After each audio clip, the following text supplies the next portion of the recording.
lihat, sebenarnya emas adalah mata wang yang sebenar. Memang bila kita lahir, siapa sekarang ni ya, zaman sekarang lahir, memang mereka tak nampak emas tu sebagai mata wang. Sebenarnya emas dah digunakan sebagai mata wang sejak 5,000 tahun dahulu. Dan lepas tu turun sehingga zaman Rasulullah menggunakan dinar dan dirham. Dan dirham tu akhir digunakan pada tahun 1924. Itu semasa kejatuhan Empire Uthmaniyah. Itulah kali terakhir orang menggunakan emas ni sebagai muamalat ataupun jual beli. So jadi bila kita faham itu bahawa sebenarnya duit yang sebenar tu adalah emas, so kita dah boleh tahu kenapa penting kita tukarkan duit yang ada sekarang ni kepada emas. Ini adalah contoh-contoh yang saya nak tunjukkan. Dinar-dinar dahulu, masa zaman Khalifah Islam dahulu. Mereka banyak menggunakan dinar dan dirham sebagai pertukaran mata wang. Okey. Dan setelah itu pada wang kertas ni telah diubah. Pada peringkat awal selepas tahun 1924, wang kertas ni dia disokong oleh emas. Wang kertas itu sendiri disokong oleh emas. Pada tahun, tak silap saya dalam 70 lebih wang kertas tu full standard tu dipisahkan daripada wang kertas. Jadi masa itu wang kertas dah dipanggil fiat money. So maksud fiat money ni maknanya duit tu sendiri dia tak di-standardkan dengan emas. Jadi emas berjalan sendiri dan duit berjalan sendiri. Dan kalau kita tengok nilai duit ni sebenarnya disokong oleh kerajaan. So dan nilai duit ni boleh jatuh sehingga jadi zero sebagai contoh.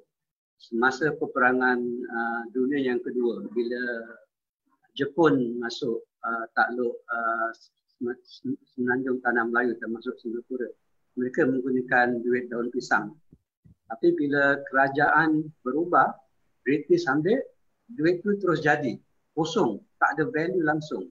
Itulah yang saya maksudkan kenapa nilai duit tu sebenarnya disokong oleh kerajaan. Bila kerajaan bertukar, nilai duit tu boleh jatuh. Malahan bukan jatuh saja, boleh jadi kosong. Okay. So topik saya yang pertama saya nak bincangkan emas ni kita boleh jadikan sebagai reserve keluarga. Okay. Dan kalau kita faham menyimpan adalah tabiat orang-orang kaya.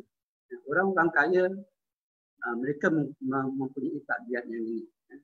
Setiap kali dapat perniagaan keuntungan, dia akan menyimpan dan sama ada dia melabur kepada perkara yang lebih baik yang menguntungkan.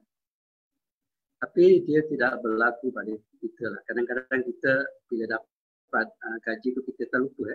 Jadi tabiat ini kita kena ubah lah.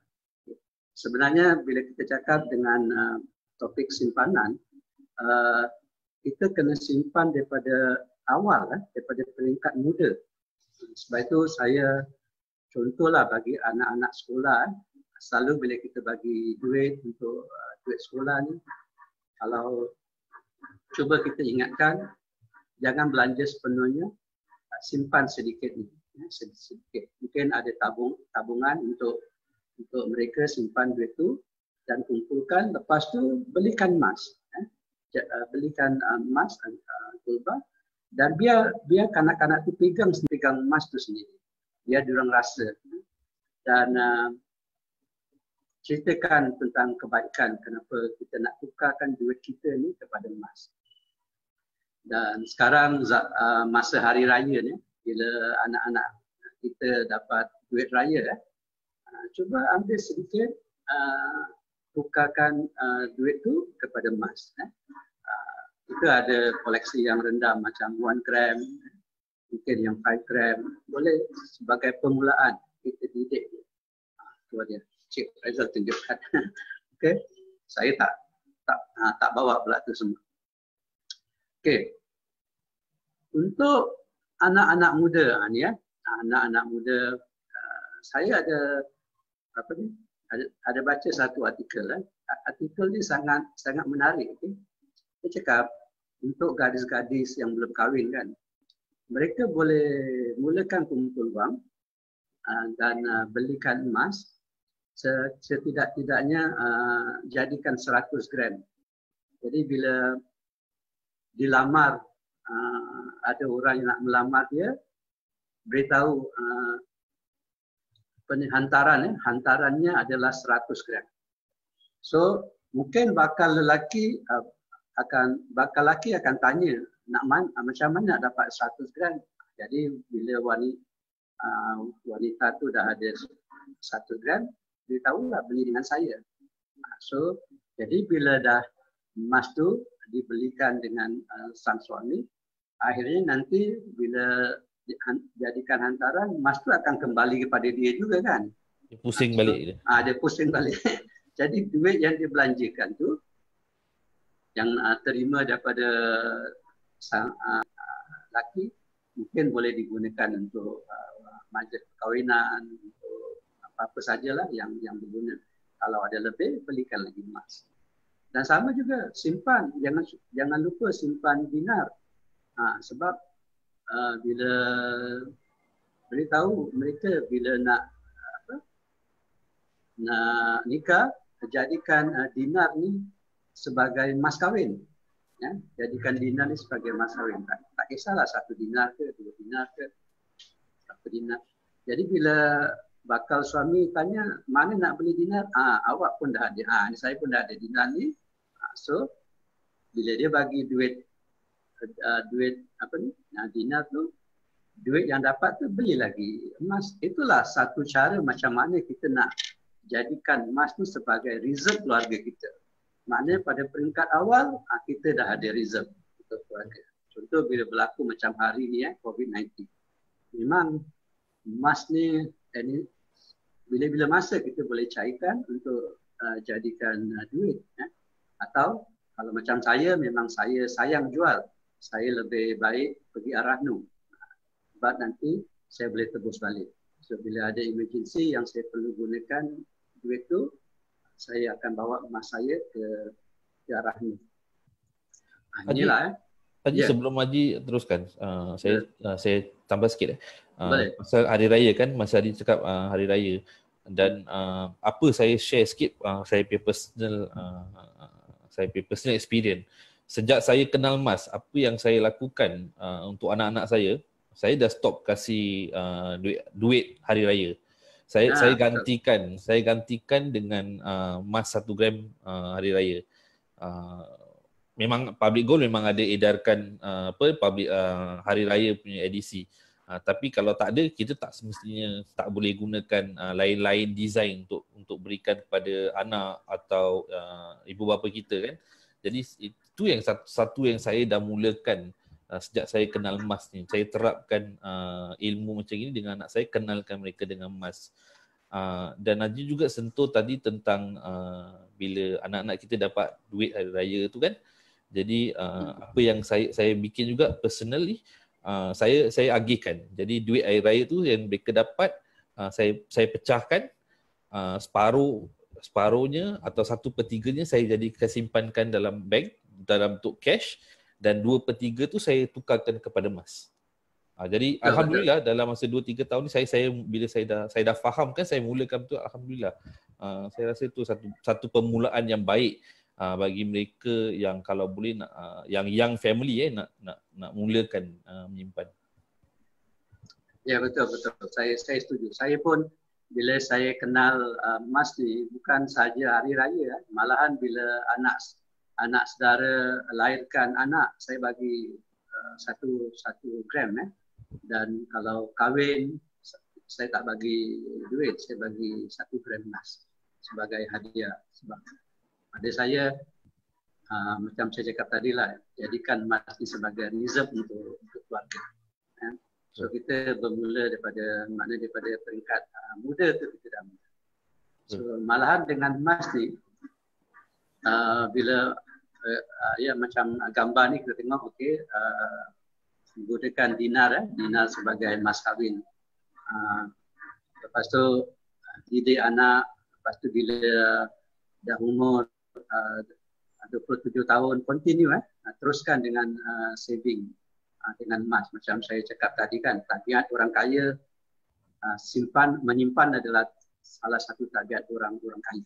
So kita kena ikut, kita kena ikut. Dan menyimpan emas ni kena konsisten. Macam saya cerita selalu, okay? Kalau boleh setiap bulan walaupun sedikit, kena beli dulu dan kemudian boleh kita aktifkan yang lain. Okey, mungkin dalam bila umur kita dah 40 tahun, okay, dah kerja dah lebih stabil, mungkin dalam bab simpanan tu kita boleh tambahkan lagi. Kalau dulu 1 bulan target, tambahkan. Kalau dulu 1 bulan contoh 1 gram memang terlalu sedikit lah, tambahkanlah setiap bulan mungkin 2 gram ataupun 5 gram, tambahkan. Kita akan nampak hasil dia bila kita nanti dah berumur. Okay, macam saya, bila saya umur 55 tahun, itu bila keluar CPF, saya belikan 100 gram emas duit tu. Dan ketika itu harga emas murah, baru 5,000 lebih 100 gram. Dan sekarang dah berapa? Dah nak masuk 8,000 ada. 8,000. 8,000. So alhamdulillah kan. Jadi kalau kita dah tahu emas ni, kita continue. Dan emas ni bukan sahaja untuk kita sebenarnya, kita simpan ni untuk kebaikan keluarga dan share lah pada anak buah, pada saudara mara. Kenapa penting ni simpan emas? Okey, kalau kita lihat peta di dunia ni, semua negara ada simpanan emas. Sebab mereka tahu emas ni bila apa-apa berlaku, emas akan jadi rujukan. Emas akan jadi rujukan. Kita tengoklah malahan Singapura sendiri ada simpanan emas di bank negara. Okey, yang kedua yang saya nak sentuh, nilai emas sangat stabil. Malahan harga emas tu boleh maintain. Harga emas boleh maintain.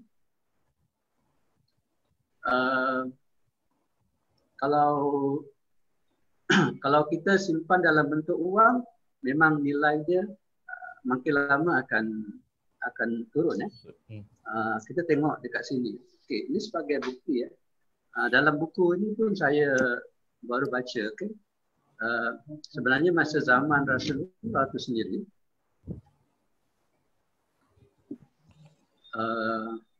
pernah Rasulullah menurut seorang sahabat membeli seekor kambing dengan menggunakan 1 dinar. Dan keajaiban tentang 1 dinar ni, sampai hari ini pun kalau kita ada simpanan 1 dinar, kita masih boleh beli 1 ekor kambing. Contoh dinar hari ini adalah 370 lebih 380 1 dinar. Maknanya dengan 380, kalau kita tengok gambar di sini, ini tahun 2018 170 harga kambing di Indonesia. Tapi saya rasa harga kambing pun akan naik.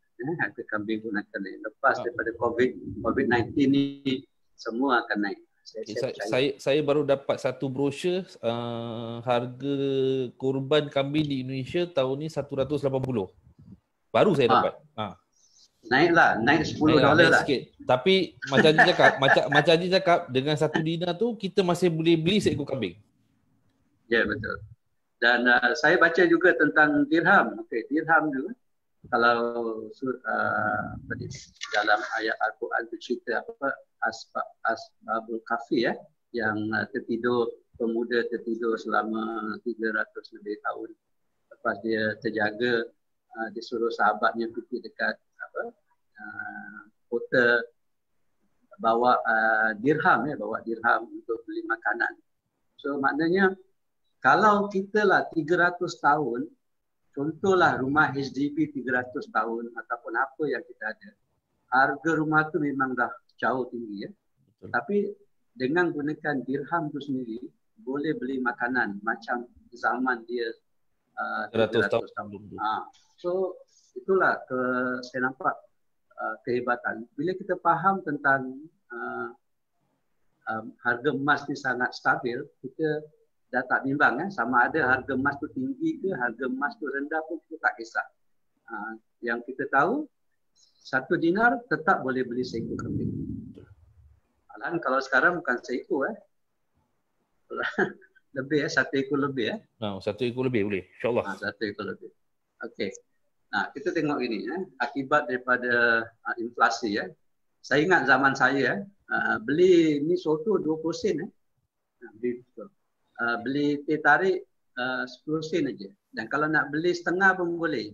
Boleh beli 5 sen setengah. Cuba bayangkan barang air yang kita minum sama. Soto yang kita minum sama. Tapi dulu kita bayar 20 sen. Sekarang kita bayar kurang-kurang RM3.50. Betul Kalau soto atau RM4. Saya rasa lepas COVID ni memang harga pun akan naik. Mungkin. So akibat daripada apa?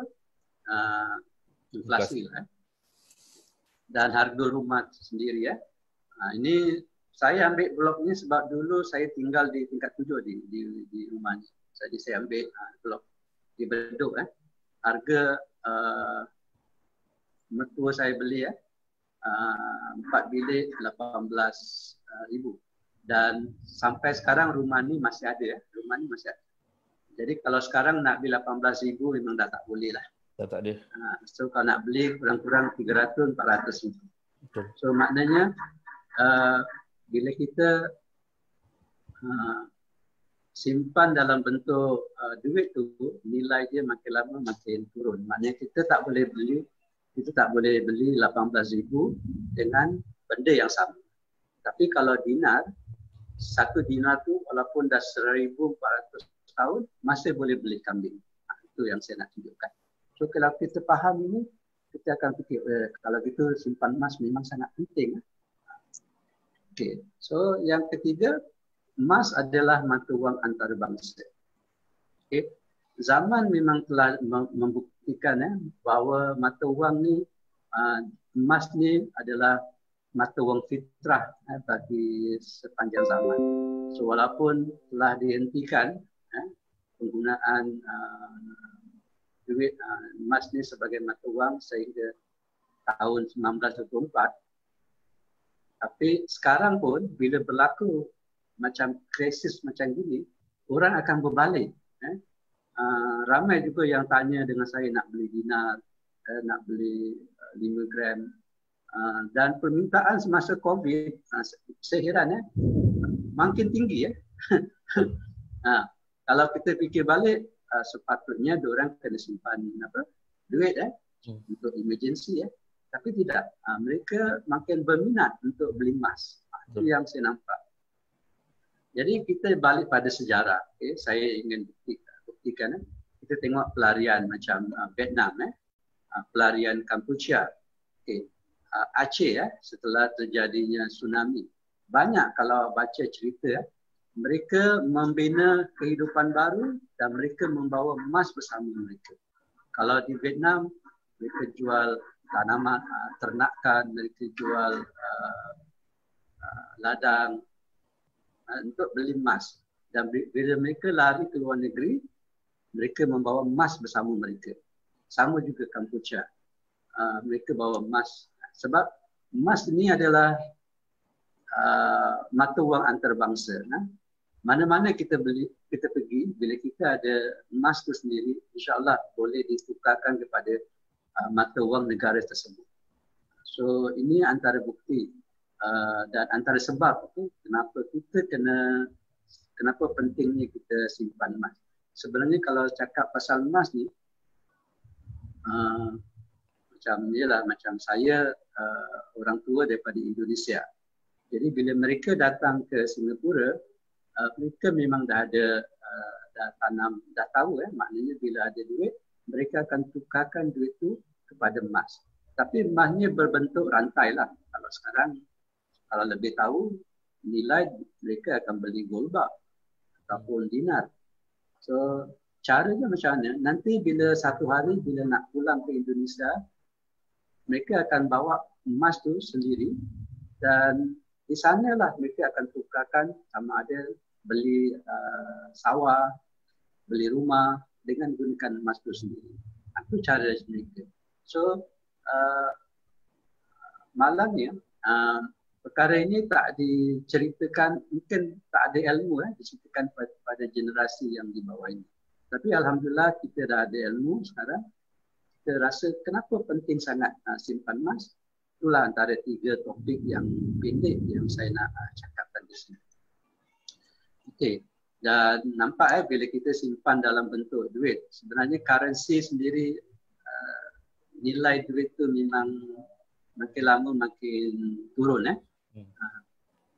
Ini antara bukti-bukti yang kita boleh tengok kegagalan mata wang. Kita tengok di Zimbabwe di tahun 2000 hingga 2009. Nak beli 3 biji telur, harga dia 100 bilion. So, jadi nilai duit tu sendiri, duit kertas tu, dia tak ada nilai yang dipanggil intrinsic value. Tapi untuk emas, dia ada intrinsic value. Okay, saya habiskan di sini. So, memang emas ni sebenarnya adalah duit yang sebenar. So, ini satu bukti kalau emas tu bukan duit yang sebenar, kenapa central bank pun beli juga dan simpan. Betul. Okay, itu sahaja Cik Faizal. Mungkin Cik Faizal ada nak sambung? Okey, terima kasih Haji. Sebelum saya sambung, terima kasih.